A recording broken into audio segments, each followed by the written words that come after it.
Diabetes é uma doença crônica na qual o corpo não produz insulina ou não consegue empregar adequadamente a insulina que produz. Aqui no Brasil, dados da Organização Mundial da Saúde apontam que 16 milhões de brasileiros sofrem com essa doença. Ainda de acordo com o estudo, a taxa de incidência cresceu 61,8% nos últimos 10 anos. Esse assunto, diabetes, é o motivo da nossa conversa agora com quem entende de fato do assunto. Fala o especialista. Saúde. Bom dia, nutricionista Fabiana Cortes, como vai a senhora? Bom dia, Patrick, tudo bem? Tudo bem, já está em Manaus ou ainda no Nordeste? Já estou aqui, Fez de um bom volta voo? ativa. Ah, que bom, fez um bom voo de volta, tudo tranquilo? Tudo bem, graças a Deus. Pois é, a gente está hoje conversando sobre a diabetes mellitus, eu não sei se a pronúncia é essa. Isso, diabetes mellitus. Diabetes mellitus. Isso. E aí eu pergunto primeiro, o que é esse tipo de diabetes mellitus? Na verdade, existem três tipos de diabetes. Diabetes tipo 1, a tipo 2 e a gestacional. A tipo 1, ela é um tipo mais raro, porque ela já é genética. E geralmente a pessoa já nasce com essa doença. A gestacional, ela ocorre durante a gestação, em alguns casos, né? Por isso que o acompanhamento da gestante se faz muito importante para evitar que exista o aparecimento da diabetes. E o mais comum, que é esse dos dados que você falou aí, né, que inclusive são da Sociedade Brasileira de Diabetes, que é o tipo 2. Esse é decorrência do estilo de vida que a gente leva e da nossa alimentação. E a nutrição, ela pode ajudar a controlar essa doença? Pode ajudar, como também pode atrapalhar. Na verdade, como você falou, o diabetes, ele é porque o corpo não consegue produzir ou usar adequadamente a insulina. A insulina entra em ação no nosso organismo após as nossas refeições. Então, a gente ingere uma refeição com glicose, né, que é o famoso açúcar. E isso a gente precisa também salientar, Patrick, que não é açúcar branco que a gente está falando, tá? São todos os produtos de origem de carboidratos, que em sua composição existem mais carboidratos. Então, eles são metabolizados no nosso organismo e vira glicose. Essa glicose, ela precisa entrar nas nossas células para virar energia. Então, nesse momento que a insulina age para colocar essa glicose para dentro da célula. Então, quando você tem uma inoperância de qualquer forma, seja por produção ou por mau funcionamento dessa insulina, essa glicose não entra na célula e ela fica circulante no nosso organismo.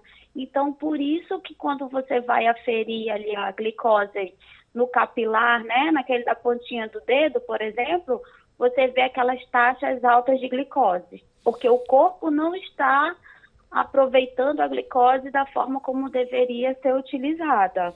Compreendo. Agora, Fabiana Cortes, muita gente fala em diabetes controlada. É possível isso?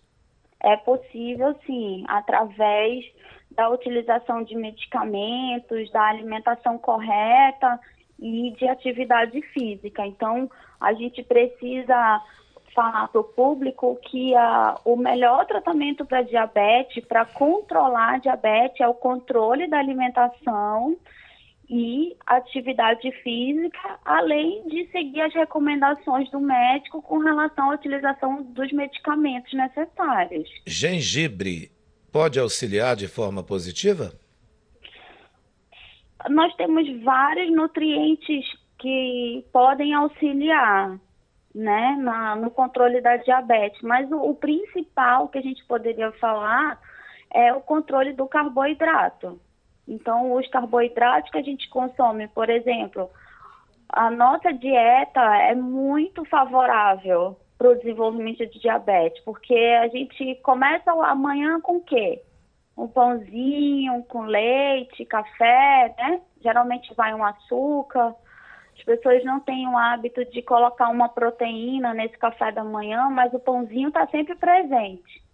Então, ele já faz uma alteração de glicose. Às vezes a pessoa não toma café, mas toma um achocolatado, né?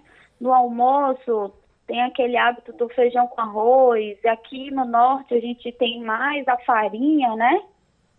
Para alterar mais ainda a nossa glicose. Pois é, eu lembro que uma vez você falou aqui num comentário sobre farinha, que você disse, olha, o ideal é você depois de comprar a farinha, antes de consumir, você fazer aquela torrar a farinha sei lá, numa panela, alguma coisa assim. É mais ou menos isso, né?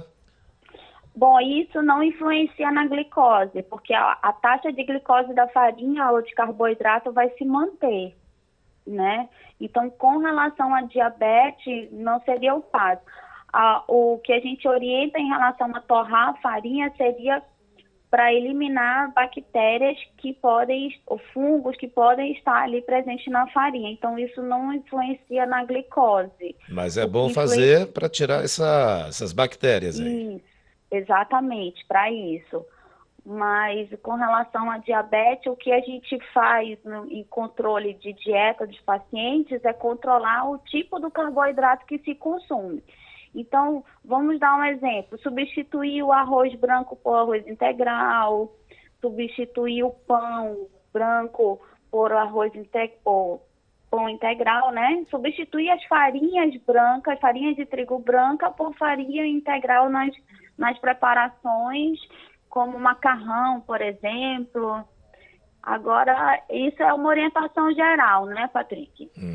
Porque dependendo de quanto está a glicemia desse paciente, a gente precisa realmente limitar e controlar mesmo a quantidade de carboidrato que ele consome. E pode atingir esse tipo de diabetes mellitus, pode atingir crianças também? Sim, com certeza. A diabetes tipo 1, como eu falei, ela é genética, então geralmente em crianças pequenas o que se desenvolve mais é a diabetes tipo 1. Porém, a gente já consegue receber hoje, eu recebo em um consultório pacientes de 9 anos em uma situação já de diabetes ou principalmente de pré-diabetes. Então, você avalia que isso não é uma condição genética, é uma condição realmente de estilo de vida, decorrente de obesidade, da falta de atividade física, do tipo de alimento que essa criança está exposta, né? Então, a gente precisa conscientizar de que a alimentação é a principal entrada para o diabetes tipo 2. O diabetes tipo 2 ela é adquirida, então o que a gente precisa falar é isso. Ela é adquirida por conta do seu estilo de vida. Entendo.